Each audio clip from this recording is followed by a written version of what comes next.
வணக்கம். மாரியப்பன் வானிலை அறிக்கை 2025 ஜனவரி மாதம் 17ஆம் தேதி வெள்ளிக்கிழமை வானிலை அறிக்கை. வானிலை அமைப்பு: மாலத்தீவுக்கு மேற்கு பகுதி காற்று சுழற்சி நிலை கொண்டுள்ளது. மேலும் நிலநடுக்கோட்டு ஒட்டிய குமரிக்கடலில் ஒரு நீண்ட சுழற்சியாக வளிமண்டல மேலடுக்கு சுழற்சி நிலை கொண்டுள்ளது. மேலும் இலங்கைக்கு தென்கிழக்கு பகுதியில் காற்று சுழற்சி நிலை கொண்டுள்ளது.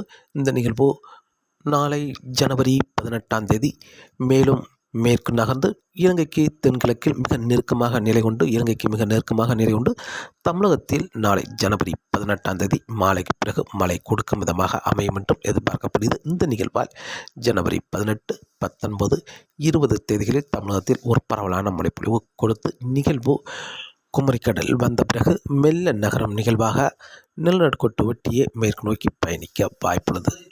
இன்று ஜனவரி மாதம் 17ஆம் தேதி தமிழகத்தை பொறுத்தவரை அனைத்து மாவட்டங்களுக்கும் பனிப்பொழிவு இருக்க வாய்ப்புள்ளது.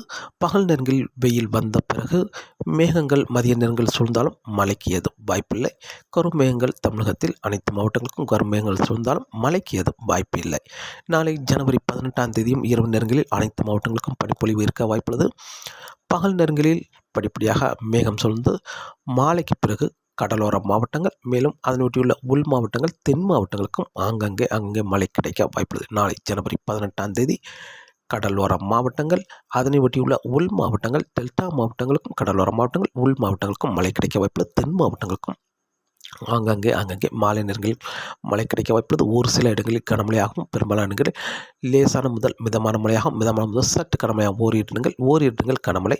மேலும் டெல்டா மாவட்டங்களுக்கும் ஓரிரு இடங்கள் கனமழை, பெரும்பாலான இடங்களில் மிதமான முதல் சற்று கனமழை வரை கிடைக்க வாய்ப்புள்ளது. நள்ளிரவு நேரங்களில் கோயம்புத்தூர் வரை முன்னேறி லேசான மிதமான மழை கிடைக்க வாய்ப்புள்ளது. மேலும் சென்னைக்கும் இரவு நேரங்களில் மழை கிடைக்க வாய்ப்புள்ளது. நாளை ஜனவரி 18ஆம் தேதி ஜனவரி 19ஆம் தேதி அதிகாலை நேரங்களில் கன்னியாகுமரி தொடங்கி சென்னை வரை உள்ள கடலோர மாவட்டங்கள் அதனை ஒட்டியுள்ள உள் மாவட்டங்களுக்கும் அதிகாலை நேரங்களில் மழை கிடைக்க வாய்ப்புள்ளது. தென் மாவட்டங்களுக்கும் உள்பகுதியில் ஒரு சில இடங்களில் லேசான மிதமான மழை கிடைக்க வாய்ப்புள்ளது. வெயில் வந்த பிறகு படிப்படியாக மழை முன்னேறி மத்திய மாவட்டம், மேற்கு தொடர்ச்சி மலை மாவட்டங்கள், கோயம்புத்தூர் சுற்றியுள்ள மாவட்டங்கள், கர்நாடக எல்லையோர மாவட்டங்கள் மேலும் சென்னை சுற்றியுள்ள மாவட்டங்களுக்கு அதிகாலை நேரங்களில் மழை கிடைத்தாலும் உள்பகுதியில் மழை கிடைக்க வாய்ப்புள்ளது.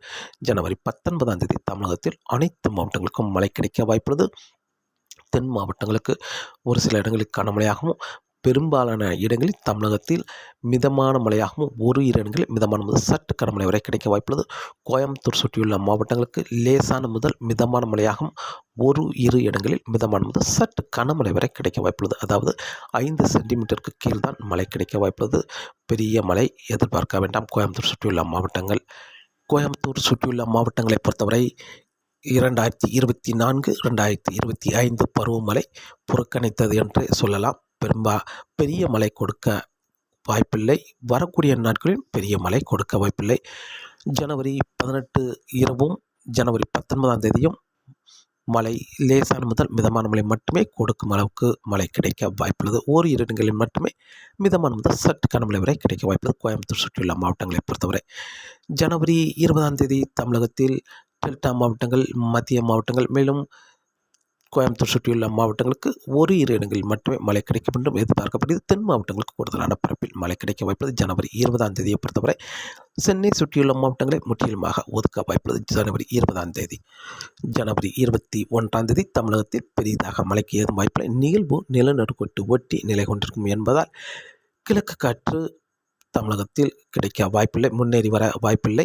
இதன் காரணமாக மீண்டும் ஜனவரி 21ஆம் தேதி முதல் மீண்டும் தமிழகத்தில் இரவு நேரங்களில் பனிப்பொழிவும் பகல் நேரங்களில் வெயிலும் இருக்க வாய்ப்புள்ளது. வரக்கூடிய நாட்களில் ஜனவரி 18ஆம் தேதி மாலைக்கு பிறகு தென் மாவட்ட கடலோரங்கள், டெல்டா மாவட்ட கடலோரங்களுக்கு மழை தொடங்க வாய்ப்புள்ளது. இரவு நேரங்களில் தென் மாவட்டம் உள்பகுதிக்கும் மழை கிடைக்க வாய்ப்புள்ளது. மேலும் நள்ளிரவு நேரங்களில் மத்திய மாவட்டங்கள், கோயம்புத்தூர் சுற்றியுள்ள மாவட்டங்களுக்கும் மழை முன்னேறி மழை கிடைக்க வாய்ப்புள்ளது. லேசான மிதமான மழை.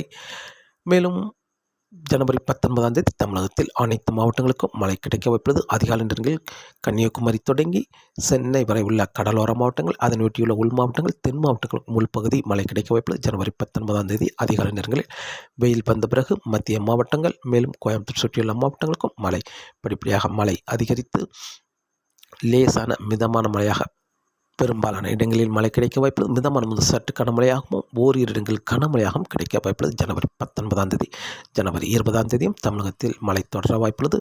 சென்னை சுற்றியுள்ள மாவட்டங்களை ஒதுக்கி அதற்கு தெற்குள்ள மாவட்டங்கள் பெரும்பாலும் புதுச்சேரிக்கு தெற்குள்ள மாவட்டங்கள், மேலும் சேலத்துக்கு தெற்குள்ள மாவட்டங்கள், கோயம்புத்தூர் தெற்குள்ள மாவட்டங்கள், அனைத்து மாவட்டங்களுக்கும் ஒரு பரவலான மழைப்பொழிவு கிடைக்க வாய்ப்புள்ளது. தென் மாவட்டங்களுக்கு சற்று கூடுதலான மழைப்பொழிவு கிடைக்க வாய்ப்புள்ளது. ஜனவரி 20ஆம் தேதி ஜனவரி 21ஆம் தேதியிலிருந்து மீண்டும் தமிழகத்தில் பனிப்பொழிவு கிடைக்க வாய்ப்புள்ளது. ஜனவரி 20ஆம் தேதி சுமத்ரா தீவு பகுதிக்கு ஒரு காற்று சுழற்சி வர இருக்கிறது. அந்த நிகழ்வு மெல்ல முன்னேறி வந்து ஜனவரி 25ஆம் தேதிக்கு பிறகு தமிழகத்தில் மழை கொடுக்கும் விதமாக நிகழ்வு வரும் என்றும் எதிர்பார்க்கப்படுகிறது. மீண்டும் மழைப்பொழிவு தமிழகத்தில் ஜனவரி 25ஆம் தேதிக்கு பிறகு தமிழகத்தில் மழை கிடைக்க வாய்ப்பது. அதுவரை தமிழகத்தில் ஜனவரி 21ஆம் தேதி முதல் ஜனவரி 26ஆம் தேதி வரை தமிழகத்தில் பனிப்பொழிவும் பகல் நேரங்களில் வெயில் மட்டுமே இருக்கும் என்றும் எதிர்பார்க்கப்படுகிறது. காற்றின் வேகத்தை பொறுத்தவரை காற்றின் வேகம் இன்று சற்று வலுவாக இருக்க வாய்ப்புள்ளது. தமிழகம் நிலப்பரப்பிலும் அதிகபட்சம் 40 முதல் 50 கிலோமீட்டர் வரை காற்றின் வேகம் இருக்க வாய்ப்புள்ளது. தமிழக நிலப்பரப்பிலும் மேலும் உள் மாவட்டங்களுக்கும் காற்றின் வேகம் சற்று அதிகரித்த வண்ணமாக இருக்க வாய்ப்புள்ளது. மேலும் கணவாய் பகுதிகளிலும் காற்றின் வேகம் சற்று அதிகரித்து காணப்படும். 45 முதல் 55 கிலோமீட்டர் வரை கணவாய் பகுதியில் காற்றின் வேகம் இருக்க வாய்ப்புள்ளது. பாலக்காட்டு கணவாய், செங்கோட்டு கணவாய் பகுதியிலும் காற்றின் வேகம் சற்று அதிகரித்த வண்ணமாகவே இருக்க வாய்ப்புள்ளது. மேலும் வங்கக்கடலை பொறுத்தவரை 40 முதல் 50 கிலோமீட்டராகவும் இடையிடையே 55 கிலோமீட்டர் வரை காற்றின் வேகம் இருக்க வாய்ப்புள்ளது. வங்கக்கடலை பொறுத்தவரை மன்னார் வளைகுடாவை பொறுத்தவரை 45 முதல் 55 கிலோமீட்டர் வரை காற்றின் வேகம் இருக்க வாய்ப்புள்ளது. இடையிடையே 60 கிலோமீட்டர் வரை காற்றின் வேகம் இருக்க வாய்ப்புள்ளது. மன்னார் வளைகுடாவை பொறுத்தவரை. குமரிக்கடலை பொறுத்தவரை 50 முதல் 60 கிலோமீட்டர் வரை காற்றின் வேகம் இருக்க வாய்ப்புள்ளது. இடையிடையே 65 கிலோமீட்டர் வரை காற்றின் வேகம் இருக்க வாய்ப்புள்ளது. குமரி கடலை பொறுத்தவரை மீனவர்களுக்கு அச்சுறுத்தும் வகையில் காற்றின் வேகம் இருக்க வாய்ப்புள்ளது. மேலும் வரக்கூடிய நாட்களில் தொடர்ந்து காற்றின் வேகம் சற்று அதிகரித்தே காணப்படும். ஜனவரி 20ஆம் தேதி வரை காற்றின் வேகம் சற்று அதிகரித்து காணப்படும். ஜனவரி 21ஆம் தேதி முதல் காற்றின் வேகம் படிப்படியாக சற்று தீவிரம் குறையும் என்றும் எதிர்பார்க்கப்படுகிறது. மேலும் தமிழக நிலப்பரப்பை பொறுத்தவரை இன்று ஜனவரி 17ஆம் தேதி காற்றின் வேகம் சற்று அனைத்து மாவட்டங்களுக்கும் அதிகரித்து காணப்பட்டாலும் நாளை முதல் காற்றின் வேகம் சற்று குறைய வாய்ப்புள்ளது. அதிகபட்சம் 30 முதல் 40 கிலோமீட்டர் வரை மட்டுமே காற்றின் வேகம் இருக்க வாய்ப்புள்ளது. உள் பகுதியை பொறுத்தவரை 25 முதல் 35 கிலோமீட்டர் வரை மட்டுமே காற்றின் வேகம் இருக்க வாய்ப்புள்ளது. உள் மாவட்டங்களை பொறுத்தவரை தரைக்காற்று. மேலும் வங்கக்கடலிலும் மன்னார் வளைகுடாவிலும் குமரிக்கடலிலும் காற்றின் வேகம் சற்று அதிகரித்திருந்தாலும் ஜனவரி 20ஆம் தேதிக்கு பிறகு படிப்படியாக காற்றின் வேகம் குறையும் என்றும் எதிர்பார்க்கப்படுகிறது. கடல் அலையை பொறுத்தவரை குமரிக்கடலில் அதிகபட்சம் 2 முதல் 2.5 சென்டிமீட்டர் வரை 2 முதல் 2.5 மீட்டர் வரை அலை சற்று உயர்ந்து வரும். சற்று தீவிரமாகவே குமரிக்கடலில் அலையின் தாக்கம் இருக்கும் என்பதால் மீனவர்களுக்கு அச்சுறுத்தும் வகையில் அலைகள் இருக்க வாய்ப்புள்ளது. மேலும் இலங்கைக்கு கிழக்கு பகுதியும் 2 முதல் 2.5 மீட்டர் வரை அலை சற்று உயர்ந்து வரும் என்பதால் மீனவர்களுக்கு மீன்பிடிக்க சற்று அச்சுறுத்தும் வகையில் இருக்க வாய்ப்புள்ளது. ஜனவரி 19ஆம் தேதி வரை அலை சற்று தீவிரமாகவே இருக்கும் என்றும் எதிர்பார்க்கப்படுகிறது. குமரிக்கடலிலும் இலங்கைக்கு கிழக்கு பகுதியும் ஜனவரி 20ஆம் தேதிக்கு பிறகு படிப்படியாக அலையின் தாக்கம் சற்று தீவிரம் குறையும் என்றும் எதிர்பார்க்கப்படுகிறது. தொடர்ந்து வானிலை அறிக்கையை கேட்டு பயன்பெறுங்கள். மீண்டும் சந்திப்போம். நன்றி, வணக்கம்.